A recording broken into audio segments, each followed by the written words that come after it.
Now, the former President Donald Trump is holding a rally in Windham, New Hampshire today. It's his first campaign rally since facing a third criminal indictment last week when he was charged with 4 counts for his alleged efforts to overturn the 2020 election results. Well, the former president continues to lead in the polls among Republicans, maintaining a healthy lead over Governor Ron DeSantis, who has his own problems. Well, during the rally, Mr. Trump defended himself and took the opportunity to criticise President Biden's relationship with China. And it is a national tragedy that Joe Biden, Crooked Joe, he's more interested in where's the money coming from. To him, he's interested to him. How about all these things with the 30 corporations and the this and the that, the money flowing in, everybody getting money coming in from China.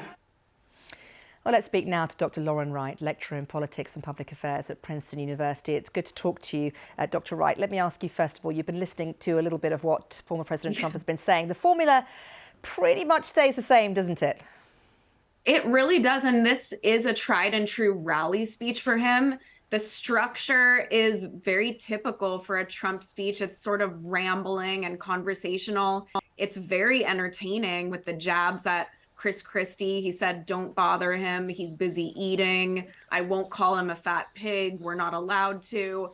And then he went in on Ron, who he calls DeSanctimonious. That nickname seems to be sticking around, but it's his policy accomplishments and Biden's failures, attacking his opponents.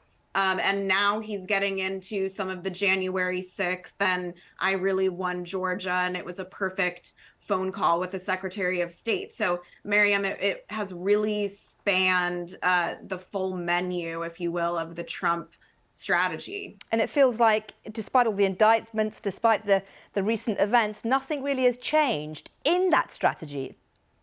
I think that's an accurate characterization that nothing has changed.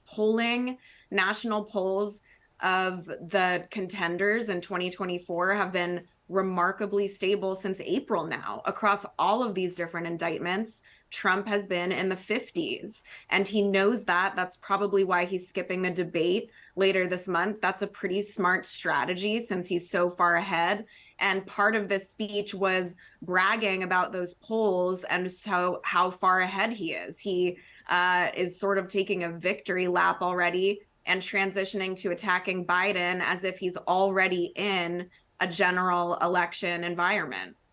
I mean, let's talk a little bit about public perception, because what Donald Trump is saying to people is one thing. What people are actually hearing is quite another. Has that changed, do you think, because of recent events?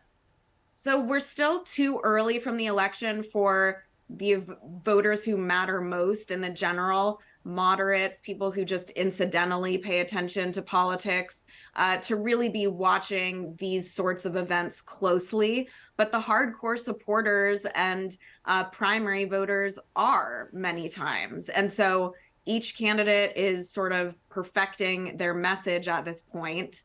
And frankly, Ron DeSantis is very far behind. He has a lot of ground to make up. And so unless the structural factors change tremendously, not in Trump's favor, he is so far sailing through this primary with all the falsehoods that he's spouting and all of the theories about himself.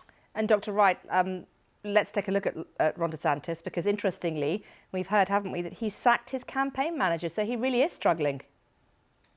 Yes, and that's smart to shake things up when they're not going well, certainly. But some of this Ron DeSantis doesn't have too much control over. I mean, even when he was the darling of the Republican Party, when he won re-election in a landslide back in November, he was still, a good 10 points behind Trump. And so even if he stayed on the straight and narrow there, he would be struggling.